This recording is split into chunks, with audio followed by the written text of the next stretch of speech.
जड़ कर्म चेतन बंधकारु कर्म के अवसान का, कह कर स्वरूप यथार्थ जग का जो किया उपकार है, उसके लिए जिन वाणी माँ को वंदना शत बार है, वंदना शत बार है, वंदना शत बार है।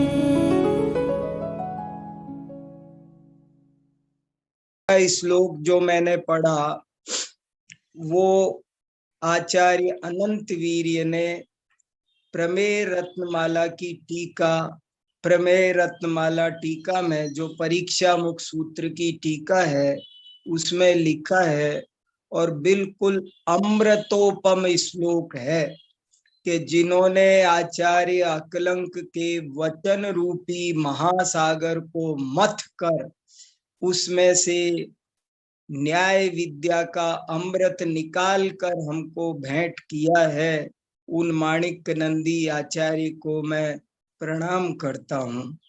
और तीसरा श्लोक धनंजय कवि द्वारा लिखित नाममाला का श्लोक है। उस श्लोक में ये लिखा है कि प्रमाण मकलंकस्य पूज्यपादस्य लक्षणम धनंजय कवीर काव्यम रत्नत्रयमपश्चिमम, कि तीन चीजें अपश्चिम रत्न के समान हैं। क्या क्या तीन चीज? एक तो आचार्य अकलंक जैसा प्रमाण का स्वरूप समझाने वाला कोई नहीं मिलता। दूसरा, आचार्य पूज्यपाद जैसा लक्षण शास्त्री नहीं मिलता, और धनंजय कवि जैसा कोई कवि नहीं मिलता, काव्य लेखक नहीं मिलता। ये तीन जैन धर्म के, जैन साहित्य के अपश्चिम रत्न है। अपश्चिम शब्द का अर्थ भी कुछ लोग पूछ रहे थे कि अपश्चिम रत्न है वो क्या मतलब हुआ।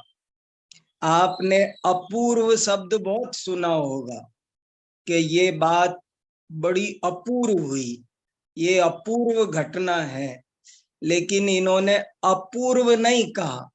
ऐसा भी कह सकते थे, हम में से कोई होता तो यही कह देता कि अपूर्व हैं ये। लेकिन आप सोचो, आचार्यों की शैली देखो, अपूर्व कह सकते हैं। हम ऐसे कहते हैं जैसे कोई कहेगा वीर सागर जी ने आज जो पढ़ाया वो तो अपूर्व है, उनकी तो अपूर्व कक्षा, वो तो अपूर्व विद्वान। अरे क्यों मूर्खता की बातें करते हो? अपूर्व माने जैसा आज तक कोई हुआ नहीं पहले, माने आज तक तुमने सब 24 तीर्थंकरों में कोई नहीं हुआ। ये जो स्थिति आज चलती है झूठी प्रशंसा की, वो बहुत गलत है। अपूर्व नहीं लिखा कि आज तक देखो, अकलंक आचार्य की प्रशंसा की खूब, पूज्यपाद आचार्य की प्रशंसा की, धनंजय कवि की प्रशंसा की, पर ऐसा नहीं कहा कि इन जैसा आज तक नहीं हुआ कोई, ऐसे नहीं कहा। यही तो इन आचार्यों की कला है, झूठ नहीं बोलेंगे। आज तक कोई नहीं हुआ इन जैसा। हमारे यहाँ बोलने वाले आपको ऐसे ही बोलते मिलेंगे। आपने अपश्चिम शब्द सुना है आज तक? अपूर्व सुना है, बस सब धड़ाधड़ अपूर्व बोले जा रहे हैं। लेकिन मीनिंग तो समझो, अपूर्व का क्या मतलब है? अपूर्व माने आचार्य कुंद अपूर्व विद्वान थे। आचार्य कुंद कितने भी महान विद्वान थे, लेकिन अपूर्व थे। भद्रबाहु आचार्य से भी बड़े थे, गौतम गणधर से भी बड़े थे क्या? तो हम चीजों को बोलते समय सावधानी रखें, ये सिखाता है ये श्लोक कि अपश्चिम, अपश्चिम माने पश्चिम माने बाद में, पूर्व माने पहले, पूर्व माने होता है पहले, और पश्चिम माने होता है बाद में। अपश्चिम का अर्थ है कि उन जैसा विद्वान उनके बाद अभी तक मैंने नहीं देखा। देखो, उन जैसा आचार्य अकलंक जैसा प्रमाण शास्त्री उनके बाद अभी तक मैंने नहीं देखा। यही तो बात कही जा रही है। अपश्चिम, पश्चिम माने बाद में, पूर्व माने पहले। उनके पहले कैसे नहीं हुआ? ये काल अवसर्पणी काल है, और दिन प्रतिदिन हीन लोग होते हैं कि उत्कृष्ट होते हैं। तो इसलिए ये 3 अपश्चिम रत्न है। प्रमाण मकलंकस्य पूज्यपादस्य लक्षणम धनंजय कवेर काव्यम रत्नत्रयम पश्चिमम। तो इस तरह से हमें चीजों को कहना सीखना चाहिए। अब इसके अलावा आज मैं आपको 2-3 शिलालेख और सुनाना चाहता हूं। आचार्य अकलंक का उल्लेख सैकड़ों जगह मिलता है। देखो, कल हमने पढ़ा कि आचार्य अकलंक देव का जीवन परिचय जानना चाहो तो हमको कोई प्रामाणिक सामग्री नहीं मिलती है, क्योंकि उन्होंने भी अपने परिचय में कुछ नहीं लिखा और दूसरों ने भी उनके परिचय में कुछ नहीं लिखा। 2-3 कथा ग्रंथों में जरूर उनकी कहानियां मिलती है, लेकिन वो कथा ग्रंथ उनसे कम से कम 600-700 साल बाद लिखे गए हैं। 6-7 माने आप लगा सकते हो अंदाजा क्या स्थिति रही होगी। जिस राजावली कथे का मैं उदाहरण दे रहा हूं, वो राजावली कथे 16वीं शताब्दी का ग्रंथ है। ब्रह्मनेमी दत्त 14वीं शताब्दी का ग्रंथ है। अब जो आचार्य 8वीं शताब्दी में हुए, उनके बारे में 700 साल बाद कोई कहानी लिखी जा रही है, तो वो कहानी कितनी क्या प्रामाणिक होगी और उसको कोई शोधार्थी कैसे मान्य करेगा। इसलिए मैं आपको इन घटनाओं से सजग रखना चाहता हूं। तो ये सब बातें, पर कुछ शिलालेख जरूर आज से 1000-1100 साल पुराने शिलालेख मिलते हैं। मैं उन शिलालेखों पर भी आपका ध्यान आकर्षित करता हूं। तो जीवन परिचय जरूर उनका नहीं मिलता, लेकिन उनकी महिमा से शास्त्र भरे पड़े हैं, दुनिया भर के शास्त्र। अभी आपको मैं कुछ प्रमाण दूंगा। केवल दिगंबर जैन शास्त्र नहीं, श्वेतांबर जैन शास्त्रों में भी 50 ग्रंथों में अकलंक आचार्य की प्रशंसा लिखी है। और श्वेतांबर आचार्यों में ही नहीं, दूसरे वैदिक दर्शन के, बौद्ध दर्शन के नैयायिकों ने भी अकलंक आचार्य का खूब उल्लेख किया है। अकलंक आचार्य केवल जैन दर्शन के नहीं, पूरे भारतीय दर्शनों के अद्भुत विद्वान थे। भारतीय दार्शनिकों के लिए अकलंक नाम छोटा नहीं है। उनके मतों को पढ़ना और समीक्षा करना सारे दार्शनिकों की प्रवृत्ति रही है। तो अकलंक आचार्य कैसे थे, कैसा उनका अद्भुत व्यक्तित्व था, तो कुछ शिलालेख आपको सुनाता हूं। श्रवण बेलगोला के शिलालेख डॉक्टर हीरालाल जी ने एक किताब बनाई है, जैन शिलालेख संग्रह। बड़ी अच्छी किताब है, जैन शिलालेख संग्रह। भारतीय ज्ञानपीठ से छपी है और पढ़ने ही लायक है। शिलालेखों में क्या क्या लिखा है, सारे शिलालेख उन्होंने इकट्ठे किए। देखो अपने पूर्वज विद्वान कैसा कैसा काम कर गए। एक शिलालेख को पढ़ना मुश्किल होता है, उन्होंने सारे शिलालेखों को पढ़ा, उनका हिंदी में अनुवाद लिखा और उसे भारतीय ज्ञानपीठ से संपादित करके छपवाया। ये उनका बड़ा उपकार है। तो उस शिलालेख में एक 47 नंबर का शिलालेख है, एक 108 नंबर का शिलालेख है, ये 2-3 शिलालेख बस आपको जरा सा सुनाना चाहता हूं, आपको पता चले अकलंक आचार्य कैसे थे। एक 47 नंबर अभिलेख कहता है, सट तर्केषु अकलंक देव विबुधः साक्षादयम् भूतले। देखो, इस पृथ्वी मंडल पर अकलंक आचार्य 60 दर्शनों के ज्ञाता ऐसे थे मानो साक्षात देवताओं का गुरु बृहस्पति पृथ्वी पर उतर आया हो। शिलालेख में 1000 साल पुराना शिलालेख है, बोले साक्षात देवताओं का गुरु बृहस्पति पृथ्वी पर उतर आया हो। कैसे प्रतिभाशाली होंगे। मैं कभी कभी सोच रहा हूं, काश निकलंक भी होते, दोनों होते तो क्या होता।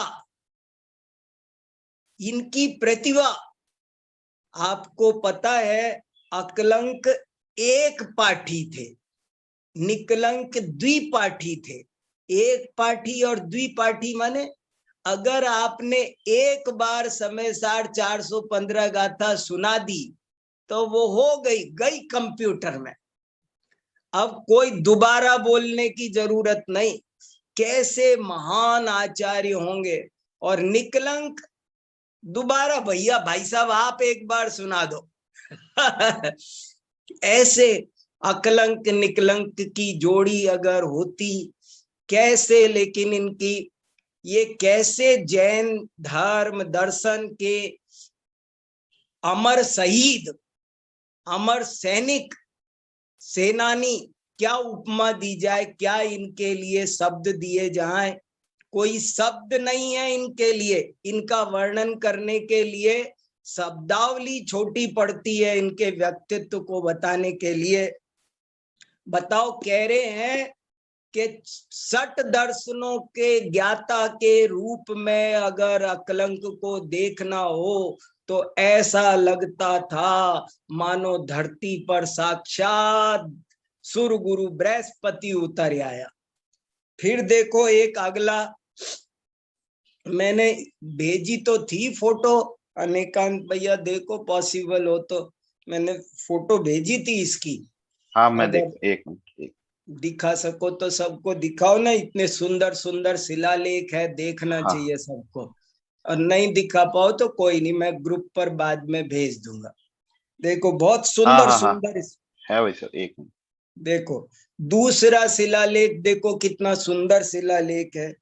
क्या देखो, हमको महिमा आनी चाहिए, हमें प्रेरणा मिलनी चाहिए कि हमारे पूर्वज कितनी मेहनत कर गए। हाँ ये देखो सबसे ऊपर वाला 47 नंबर का शिलालेख है, आप थोड़ा जूम करके देख सकते हैं। और दूसरा वाला शिलालेख सुनाता हूं, देखो कितना बढ़िया लिखा। भट्टा कलंको कृत सौगतादि दुर्वाक्य पंकई सकलंक भूतम जगत स्वनामेव विधातुमुच्चै सार्थम समन्तादकलंकमेव। के अकलंक आचार्य ने सौगत आदि दुर्वाक्यों के कीचड़ से जो वांग्मय सकलंक हो गया था उसे उन्होंने आचार्य समंत भद्र से समझकर अपने नाम के अनुसार फिर से अकलंक कर दिया। कैसी कैसे शिलालेख है देखो। और एक और शिलालेख है, ततः परम शास्त्र विदाम मुनीनाम अग्रेसरो भूद कलंक सूरी मिथ्यांधकार स्थगिताखिलार्था प्रकाशिता यस्य वचो मयूखई। कितनी बढ़िया बढ़िया बात लिखी कि इसके बाद माने इसके ऊपर का शिलालेख था, उसमें पूज्यपाद आचार्य का वर्णन है। तो बोले पूज्यपाद आचार्य के बाद बहुत बड़ा शास्त्रज्ञ मुनियों का अग्रेसर एक अकलंक सूरी हुआ। और वो कैसा था कि मिथ्या अंधकार को रोक कर अखिल अर्थों को अपने वचन रूपी सूर्य के द्वारा प्रकाशित करता था। अकलंक सूर्य मिथ्या अंधकार को समाप्त करके अपनी वाणी से अखिल अर्थों को प्रकाशित करता था। ऐसे अकलंकाचार्य हुए। ऐसे बहुत सारी बातें हैं जिनसे पता चलता है कि उनका व्यक्तित्व कितना महान था। इसके अलावा आपको मैं उनके कुछ विशेषण सुनाता हूं। शिलालेखों में और किताबों में पूर्व आचार्यों ने जो उनका नामोल्लेख किया है, तो अकेला नाम नहीं बोला, कोई न कोई विशेषण लगा करके नाम बोला। तो वो क्या क्या विशेषण है, जरा एक बार सुनो तो सही, चकित हो जाएंगे। आचार्य अकलंक की उपाधियां सुनो, विशेषण सुनो, क्या क्या विशेषण है। प्रखर तार्किक,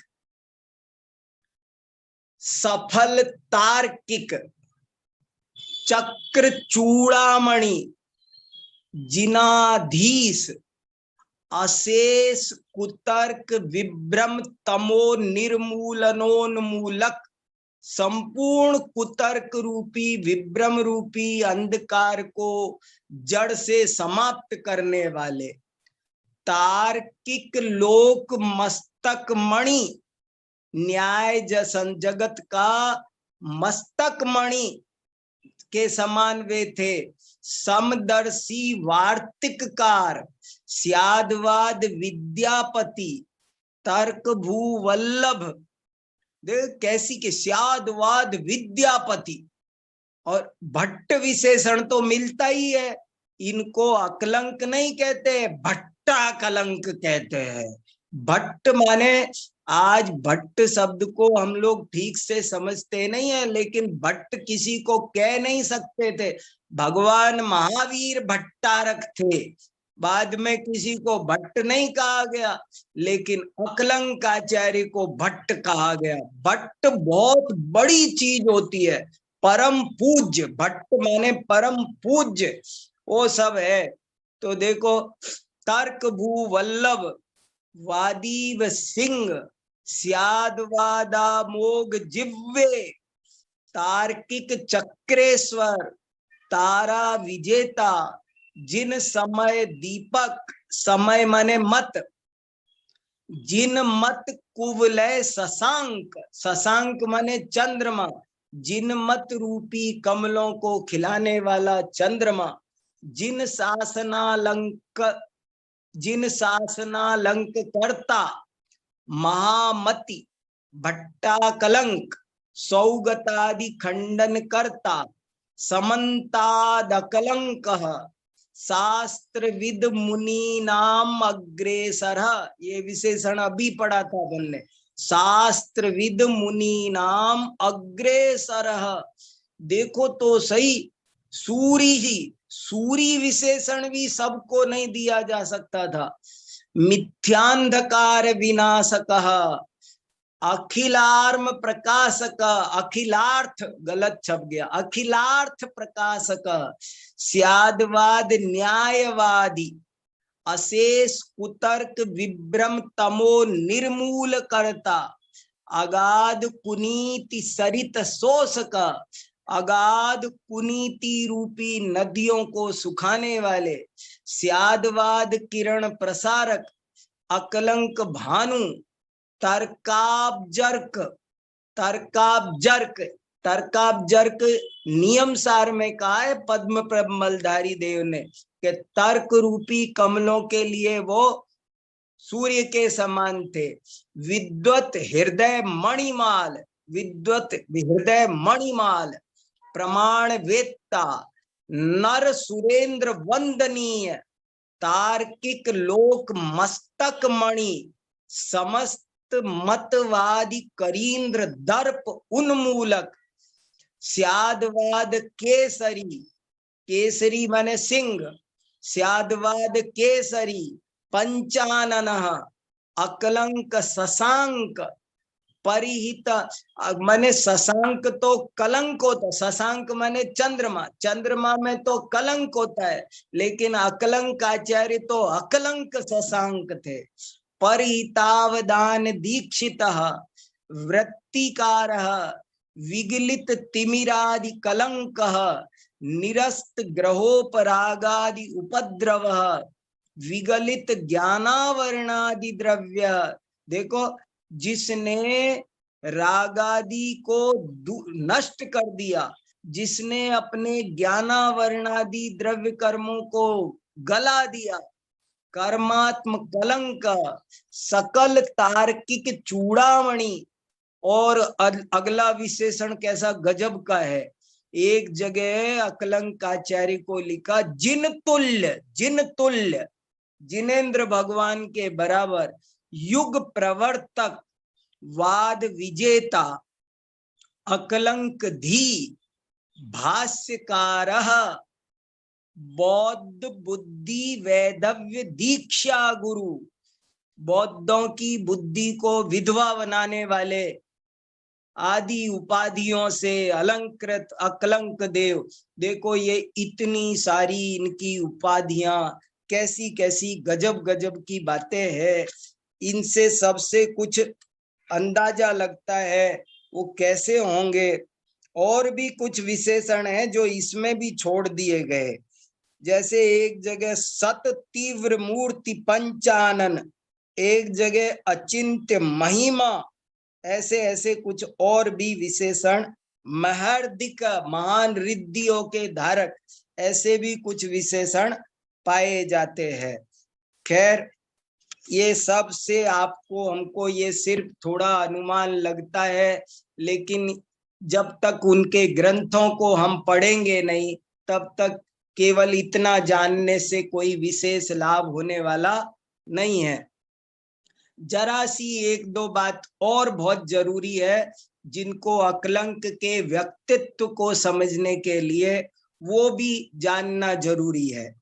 एक विद्वान ने एक लेख लिख के, ये जो किताब आपको कल बताई थी जिसकी पीडीएफ भेजी थी, उस किताब में एक लेख है रमाकांत जैन का, उसमें ये विवरण एक दिया गया है बहुत बढ़िया कि अकलंक आचार्य का उल्लेख कहाँ कहाँ मिलता है। तो उन्होंने 50 ग्रंथ उद्धृत किए हैं, 50, मैं आपको सुना भी नहीं सकता। 50 ग्रंथों में क्या क्या अकलंक के बारे में कहा है वो बहुत बढ़िया। और देखो, जैसे श्वेतांबर, दिगंबर, श्वेतांबर आचार्य बहुत सारे हुए जिन्होंने अकलंक। आपको एक बात बताऊं, आज हम और आप जैन न्याय कहते हैं, जैन न्याय, जैन न्याय। जैसे अभी मैं किताब तैयार की तो उसका नाम रखा जैन न्याय प्रदीपिका, हम जैन न्याय पढ़ रहे हैं। लेकिन पहले जैन न्याय नहीं कहा जाता था, अकलंक न्याय। जैन न्याय का नाम चलता था अकलंक न्याय। सबने, दुनिया भर के दार्शनिकों ने लिखा अकलंक न्याय। जानते हो अकलंक न्याय के अकलंक न्याय, उन जिनके नाम पर ये न्याय व्यवस्था चल गई। अब इससे हम अनुमान लगा सकते हैं कि न्याय शास्त्र के विकास में उनका कितना बड़ा योगदान होगा। देखो, जिनदास गणी श्वेतांबर आचार्य ने उनके ही जमाने में थोड़े ही दिन बाद सिद्धि विनिश्चय को जैन धर्म का सबसे बड़ा प्रभावक शास्त्र लिखा है। सिद्धि विनिश्चय, मैं एक एक ग्रंथ का स्वाध्याय थोड़ा थोड़ा करूंगा आपके साथ में।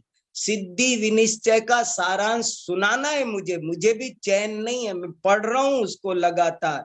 मैं तो निरंतर अभी इस समय 24 घंटे अकलंक आचार्य पढ़ रहा हूं। मैं, मेरे भरी हुई है टेबल, भरी, बहुत मैटर निकला हुआ है, सारे ग्रंथ हैं। उनके पूरे ग्रंथ और उनके बारे में जो जो सब समीक्षाएं हैं, मेरे पास ढेर सामग्री है और मैं उस सब को पढ़ रहा हूँ, गदगद हो रहा हूँ। और उसमें से क्या उनके ग्रंथों का सार है, थोड़ा थोड़ा जरूर आपको बताऊंगा। देखो, अब देखो तो बताओ क्या लिख रहे हैं वो, सिद्धि विनिश्चय। सिद्धि विनिश्चय क्या अद्भुत चीज है। बहुत खेद है कि आज हमारी समाज में इस पर चर्चा नहीं होती, इस पर व्याख्यान होने चाहिए। सिद्धि विनिश्चय का बहुत प्रचार होना चाहिए। अद्भुत ग्रंथ है सिद्धि विनिश्चय। कोई देखता ही नहीं, पता नहीं कहाँ ध्यान है सबका, मालूम नहीं हो क्या गया। तो देखो ये लिखा है, जैन धर्म का सबसे बड़ा प्रभावक शास्त्र। प्रभाव ना करनी हो तो सिद्धि विनिश्चय चाहिए। उसमें मैंने आपको कल 2-3 सिद्धियां बताई ना, जीव सिद्धि, सर्वज्ञ सिद्धि, पूरी 12 सिद्धियां हैं उसमें। मैं 12 सिद्धियां सुनाऊंगा आपको कुल मिला के। देखो इसके बाद में और भी कई आचार्यों ने क्या क्या लिखा। वीरसेन आचार्य ने धवला टीका में अकलंक आचार्य का जब नाम लिया, वीरसेन आचार्य, वीरसेन आचार्य, जिनका नाम आते ही रोमांच होता है, उन्होंने 2-3 जगह धवला टीका में अकलंक आचार्य का नाम लिया, पर अकेले अकलंक का ना अकेला अकलंक नहीं लिखा। क्या लिखा? पूज्य पाद भट्टारक अकलंक कहते हैं। पूज्य पाद भट्टारक अकलंक कहते हैं। देखो वीरसेन आचार्य अकलंक को ऐसे कहते हैं, हम और आपको कैसे कहना चाहिए?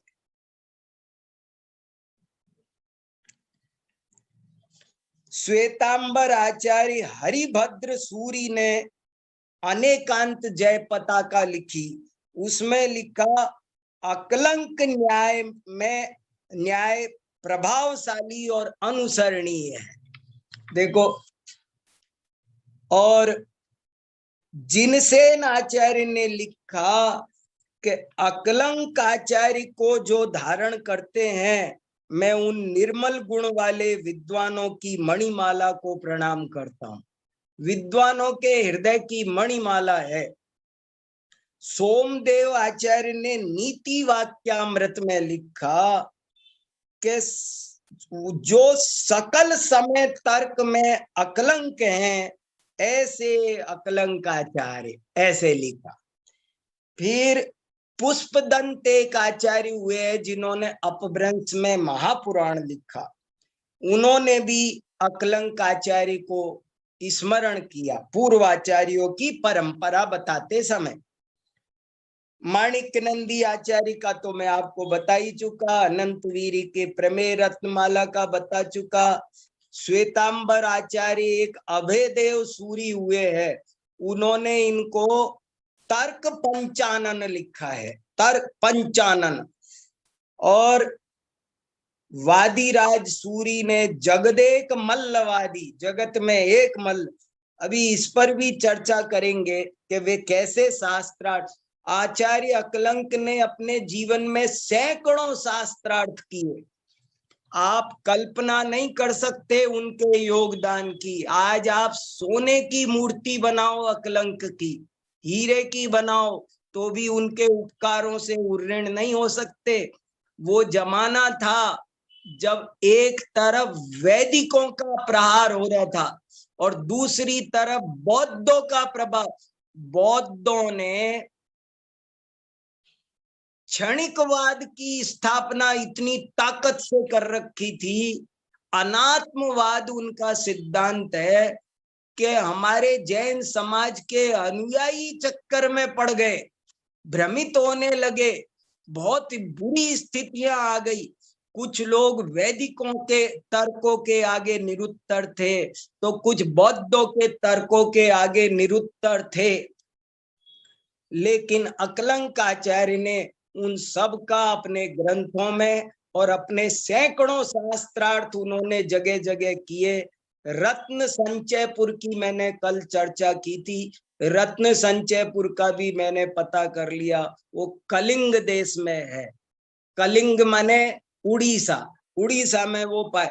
माने सारे उस जमाने में सारे देश में कहाँ नालंदा, कहाँ पर हैदराबाद, कहाँ पर मान्यखेट और कहाँ पर ये रत्न संचयपुर, उड़ीसा। माने आप अंदाजा लगाओ, चारों कोने में लगता है, ऐसा लगता है भारत छोड़ा ही नहीं होगा कोई। जा जा करके कैसी इन्होंने प्रभावना की।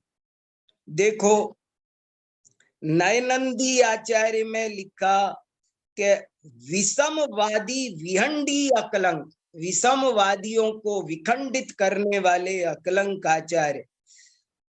प्रभाचंद्र आचार्य ने प्रमेय कमल मार्तंड, न्याय कुमुद चंद्र ऐसे ग्रंथों में उनको लिखा, इतर मतावलंबी गजेंद्रों के दर्प को नष्ट करने वाला कोई सिंह है तो वो अकलंक है। फिर मल्लीसेन सूरी का महापुराण मिलता है कि जिनके नाम ग्रहण करने से यन्नाम ग्रहणात नष्टा सदर्पवादी कुंजरा जीयात देवो अकलंको असौ परवादी केसरी, कि जिसका नाम लेने से परवादी कांपते हैं, छोड़ के भाग जाते हैं, वो अकलंक आचार्य सदा जयवंत हो। शुभचंद्र आचार्य ने ज्ञानार्णव लिखा है। ज्ञानार्णव में उन्होंने अकलंक आचार्य का परंपरा में बहुत सुंदर जिनसेन आचार्य से पूर्व उल्लेख किया। ऐसे ही कितने मैं आपको बताऊं, ये मोटे मोटे बता रहा हूं कुछ। हेमचंद्र सूरी श्वेतांबर आचार्य, उनकी प्रमाण मीमांसा दुनिया में चलती है, प्रसिद्ध है।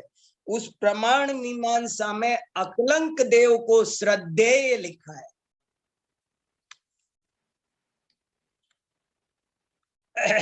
ऐसे ही कितने ग्रंथों के नाम बताऊं। श्वेतांबर परंपरा में भी अकलंक आचार्य को बहुत ज्यादा पढ़ा पढ़ाया जाता रहा है।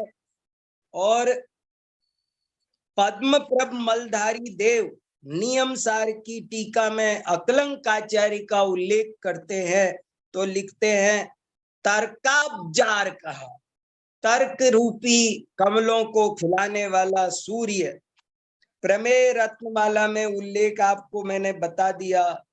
एक लघु समंत भद्र हुए, उन्होंने किया। चारु कीर्ति पंडिताचार्य, विमल दास सप्तभंगी तरंगणी, लक्ष्मी भद्र, अभय चंद्र सिद्धांति देव, प्रवचन परीक्षा के लेखक नेमी चंद्र पंडित, भट्टारक धर्मभूषण न्याय दीपिका के लेखक, उन्होंने 2-3 बार अकलंक का उल्लेख किया तो कभी भी खाली अकलंक नहीं लिखा।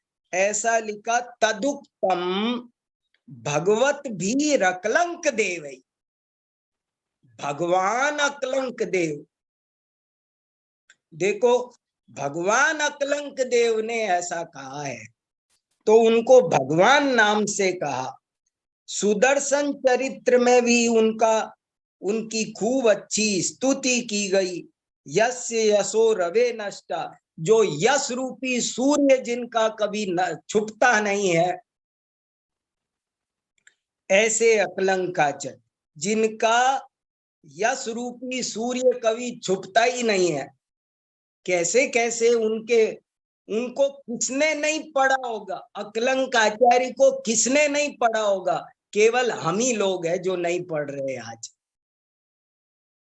देखो एक हनुमत चरित्र है बहुत बढ़िया ब्रह्मजित का, अकलंक गुरुड़ जी यात अकलंक पदेश्वर, बौद्धा नाम बुद्धि वैदव्य दीक्षा गुरु रुदारत। उसमें भी अकलंक आचार्य को की प्रशंसा की।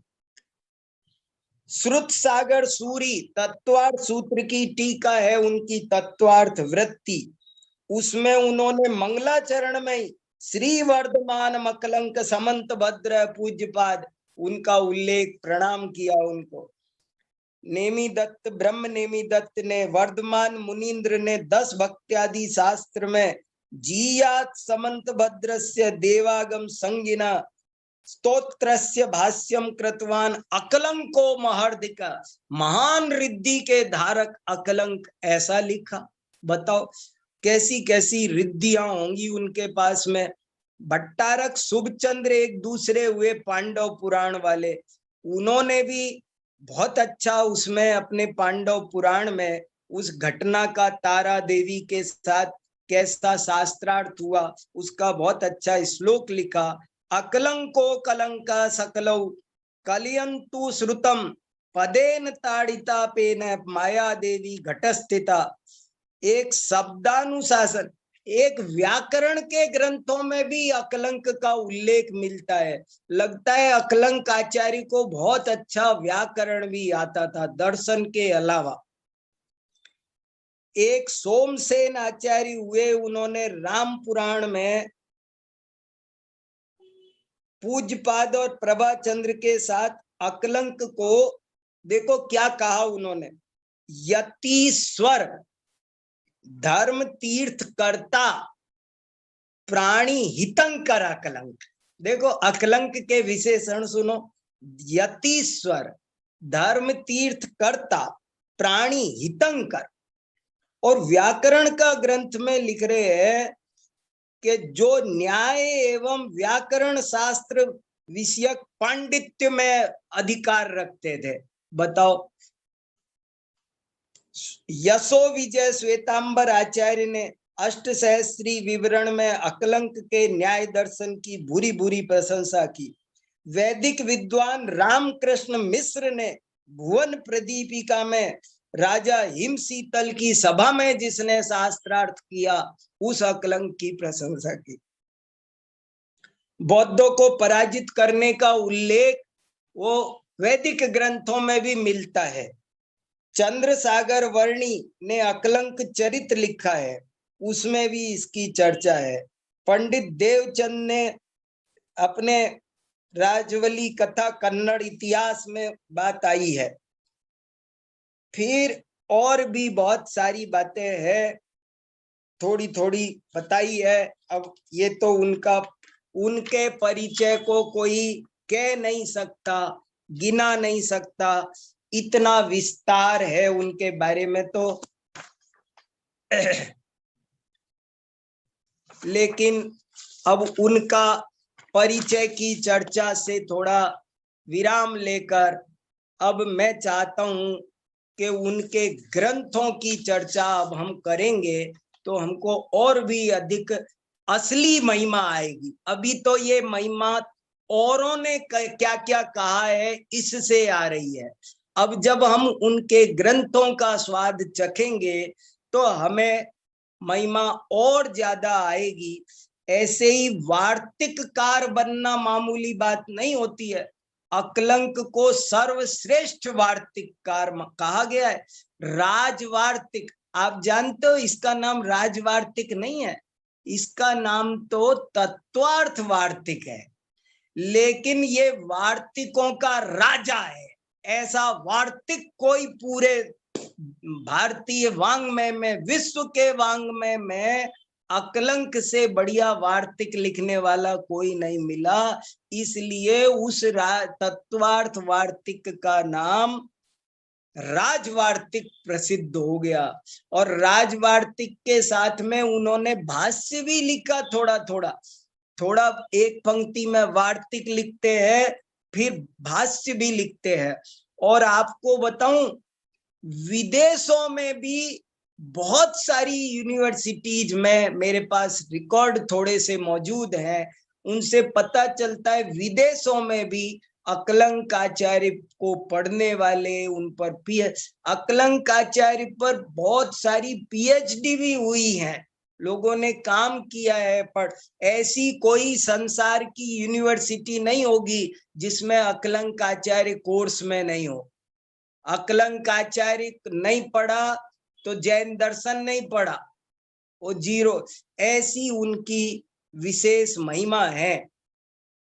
तो और इन्होंने अपने आप को पुरुषोत्तम की जगह लघु हव्य, पुरुषोत्तम को ही लघु हव्य कहते थे, ये बात भी ध्यान रखने की है। लघु हव्य इसलिए कि राजा उन्हें अपने छोटे भाई के समान मानता था। लघु अव्य, अब्ब माने भाई, छोटा भाई, ऐसा बहुत अच्छा सिद्ध किया है। एक ये ग्रंथ बहुत गजब का है, ये ग्रंथ है अकलंक ग्रंथ त्रयम, अकलंक ग्रंथ त्रयम। ये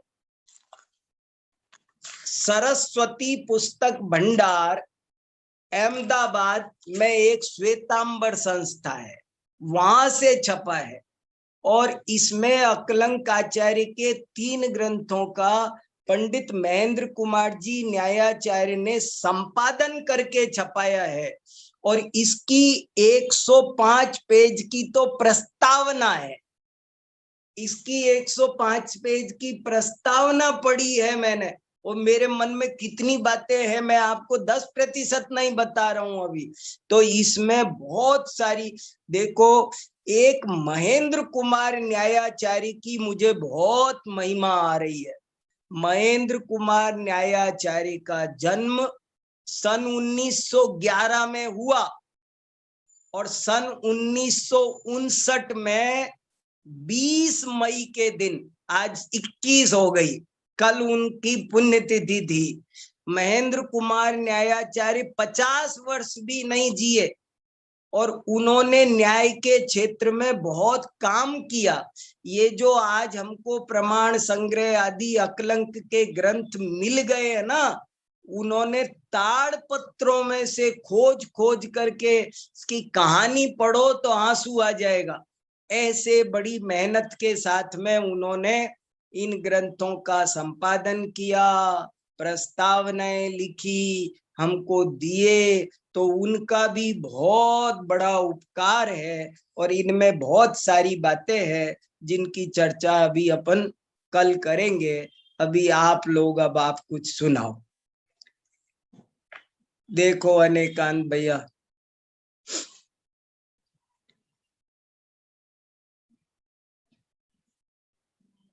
हाँ शैलेश जी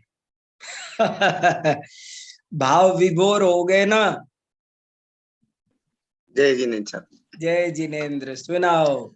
जैसे कोई सम्राट चक्रवर्ती अपने मतलब राज दरबार में आता है तो वो छड़ी पुकारते हैं ना, महाराजाधिराज ये वो। तो ये आपने जो सुना है अकलंक देव के बारे में, कितनी उपाधियां, उनका कितने विशेषण बताए। मुझे लग रहा था कि कोई मुनिराज हमारे घर पे पधार रहे और उनके विशेषणों का हम उच्चार कर रहे हैं, घोष कर रहे हैं। मतलब इतना उनका महत्व अपने हमको बहुत बड़ी बात है। और उनके ग्रंथ और उनके बारे में बताने वाले कितने जाने हैं, उनके तो हम नाम भी नहीं जानते। और इतना बड़ा इतिहास, भव्य इतिहास पढ़ा है हम लोग।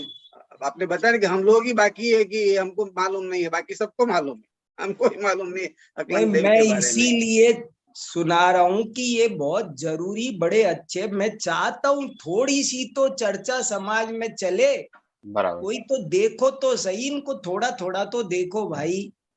कितना महत्वपूर्ण है ये सब, ये न्याय। और पूरा अपना द्रव्यानुक्त न्याय पे खड़ा है और उसके तरफ तो कोई ध्यान ही नहीं दे रहा है। हमारे पास में हीरे की खाने हैं और हम कंगाल हैं, देख नहीं रहे, ताले लग रहे, उनके तालों में बंद है। आशीष जी। हाँ जय जिनेन्द्र सर। हाँ सुनाओ भैया जी। सर ये पूछना चाह रहा था सर, वार्तिक और भाष्य क्या होते हैं सर ये? हाँ देखो, मैंने एक दिन भेजा था, अभी 2-3 दिन पहले ही। सबसे पहले सूत्र होता है, पहले सूत्र लिखते हैं। वो बहुत कस के सूत्र लिखना हर एक के बस की बात नहीं है। सूत्र बहुत बड़ी बात होती है। उस सूत्र को समझने के लिए भी बहुत ताकत चाहिए होती है, बनाना तो बहुत दूर की बात। फिर सूत्र के बाद जो उसकी संक्षिप्त खुलासा होता है, संक्षिप्त विवरण, उसको कहते हैं वृत्ति। और वृत्ति के बाद में होता है वार्तिक। वृत्ति जैसा ही वृत्ति का ही भाई होता है वार्तिक, और फिर उसका और खुलासा हो तो भाष्य, और खुलासा हो तो महाभाष्य। आप ऐसा समझ लो कि ये चीज उत्तरोत्तर विस्तृत होती जा रही है। जी sir, thank you very much sir. हाँ, बात है। दिनेश जी वैसा कुछ कहना चाह रहे क्या? हाँ, सुनो ना जरूर। ठीक है।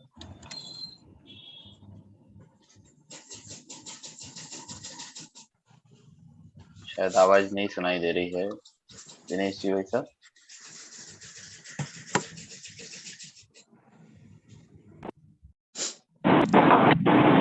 हाँ दिनेश जी सुनाओ। हाँ डॉक्टर साहब जय जिनेंद्र। हाँ जय जिनेंद्र। हाँ, मेरे मन में विचार आया कि इतनी बड़ी बड़ी उपाधियों से मुनिराजों ने, विद्वानों ने उनको संबोधित किया, तो हाँ। इससे अंदाजा लगता है कि वो कितने महान रहे होंगे, उनकी बातों में कितनी सूक्ष्मता और सम्यकपना रहा होगा। वाह। क्योंकि ऐसे कोई विद्वानों ने, इतने मुनिराजों ने स्तुति की है, तो कोई ऐसा तो है नहीं कि सामान्य रूप से स्तुति की है। हाँ, वो भाव मिला होगा, उसके अंदर गहरा भाव उनको मिला होगा, लाभ मिला होगा मुनिराजों को, बड़े बड़े तपस्वियों को। बराबर। और ज्ञान में उनकी विशेषताएं आई होंगी उन आचार्य अकलंग के न्यायों से। हाँ। तो मेरे दिमाग में यही है कि वो न्याय उसके गगन के वास्तव में सूर्य के समान उनका प्रकाश रहा। बराबर। कि जो इतना उनका विशेषताएं हैं, तो हमारा मन इतना लालायित हो गया कि अब किसी भी तरह से जो है इसको शुरू किया जाए। हाँ, देखो एक बात और, ये उपाधियां है ना, कोई ऐसे ही किसी ने, सेठ ने, राजा ने, आज के जैसे अवार्ड मत समझो कि आज कहीं ऐसे ही किसी संस्था ने पुरस्कार दे दिया, ऐसे नहीं है ये नाम, ऐसी उपाधियां ने। ये हमारे वीर सेन आचार्य क्यों लिखने लगे, क्यों लिखने लगे, ये शुभचंद्र आचार्य क्यों लिखने लगे, जिनसेन आचार्य क्यों लिखने लगे, हेमचंद्र सूरी क्यों लिखने लगे, इनको क्या मतलब था? ये ऐसे ही नहीं दी गई है ये उपाधियां। ये उपाधियां तब कोई अगर हेमचंद्र सूरी, जिनदास गणी अगर कुछ लिख रहे हैं तो वो उससे ज्यादा के योग्य होंगे, तब थोड़ा लिख रहे हैं।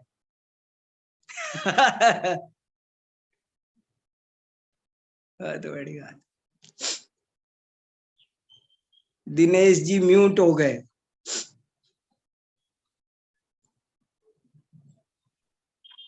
डॉक्टर साहब, मैं एक आपसे और पूछना चाह रहा था। मैं ना सर्वज्ञता पर बहुत विचार चल रहा है आजकल। हाँ। तो उसमें बातें स्पष्ट जो मैं चाहता हूँ वो नहीं हो पा रही है। जैसे एक तो अतिशायन हेतु को सर्वज्ञता का हेतु बताया। हाँ।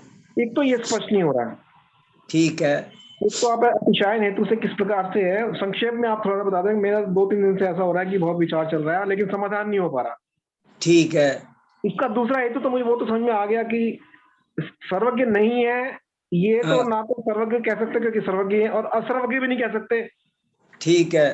सर्वज्ञ नहीं है, ये तो समझ में आ गया कि इसका तो कोई बाधक हेतु नहीं है। ठीक है। लेकिन अतिशायन हेतु से और दूसरे हेतु से सर्वज्ञ कैसे है संभव, तो वो न्याय पकड़ में नहीं आ रहा। सूक्ष्मता ज्यादा है इसमें, और वो बड़ा दिमाग पजल हो रहा है। बहुत अच्छा। तो जब इतनी सूक्ष्म बात है तो मुझे आज का समय दो, कल अच्छे से तो बढ़िया उत्तर देंगे ना, तसल्ली से। तसल्ली होनी चाहिए बहुत। हाँ जरूर जरूर, बहुत अच्छा। नहीं चाह रहा था कि इसके बारे में थोड़ा टाइम लगेगा, मतलब बिल्कुल बारीकी से नहीं, नहीं, मैं जरूर कहूंगा, जरूर कहूंगा। मैं देख के अपने उत्तर को व्यवस्थित करके कहूंगा। हाँ, जैसे उसमें आज मैं स्व हेतुभ्य वाले भी गाथा कारिका पढ़ रहा था, अंतर मलक्षय वाली, दोषावरण हानि। हाँ। तो 3-4 तर्क आ रहे हैं अलग अलग, लेकिन मतलब दिमाग में सेट नहीं बैठ रहे। बराबर बराबर, मैं जरूर से जरूर कहूंगा। और सत्यवादिता और स्यादवाद से भी आपने बताया, लेकिन सब चीजें आपस में संबद्धता नहीं आ पा रही। बराबर। आप सारा अतिशायन हेतु का क्या अभिप्राय है वो मैं उससे सिद्धि कैसे हो रही है, उससे सिद्धि कैसे हो रही है सर्वज्ञ? बिल्कुल बिल्कुल बिल्कुल। और सर्वज्ञ नहीं है ये तो समझ में आ गया कि ये सिद्ध नहीं हो सकता कि नहीं है, लेकिन उससे सिद्ध कैसे हुए फिर? बहुत अच्छा प्रश्न है। बहुत, अगर कोई आपके प्रश्न के बारे में कोई कुछ कहना चाहे तो सबका स्वागत है।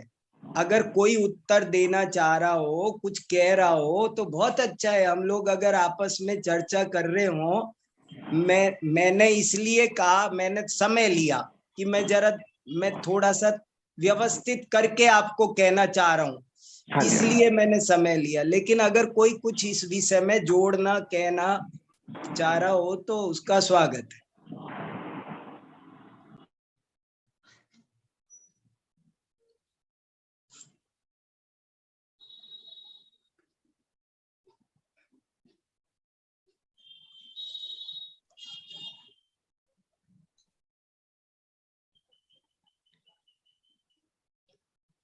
चलो तो फिर ठीक है अनेकांत भैया। जी जी हाँ। जी भाई साहब जी। आज का व्याख्यान सुन के भाई साहब मतलब इतनी महिमा आई आचार्य अकलंक देवाचार्य की। मतलब आपने जो ऐसा कहा कि चाहे भारत में ही नहीं विदेशों में भी सब जगह अकलंक आचार्य को पढ़ा जाता है, तो इसका अर्थ ये हुआ कि पूरे विश्व में आचार्य अकलंक देव की ख्याति पहले भी थी और अभी भी है। हाँ। तो हमें नहीं, निश्चित रूप से ये लिख दिया ना, पूरे भूमंडल पर मानो देवताओं का गुरु बृहस्पति उतर आया। बताओ आप क्या बचा? बहुत ही मतलब बहुत अद्भुत बात है ये। मतलब ऐसा अपन को करना चाहिए कि मतलब मैं तो अध्ययन करने वाला हूँ वापस से अब सारी चीजों का, और जैसा आपने बताया है बहुत बहुत जिज्ञासा भी उत्पन्न हुई कि मतलब इतने बड़े आचार्य और अपन ने इतना ध्यान नहीं दिया अभी तक।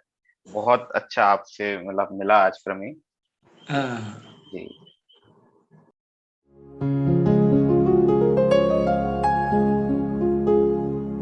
निज निधि निज में बताए, यह अनंत उपकार है उसके लिए जिन वाणी माँ को वंदना शत बार है, वंदना शत बार है, वंदना शत बार है।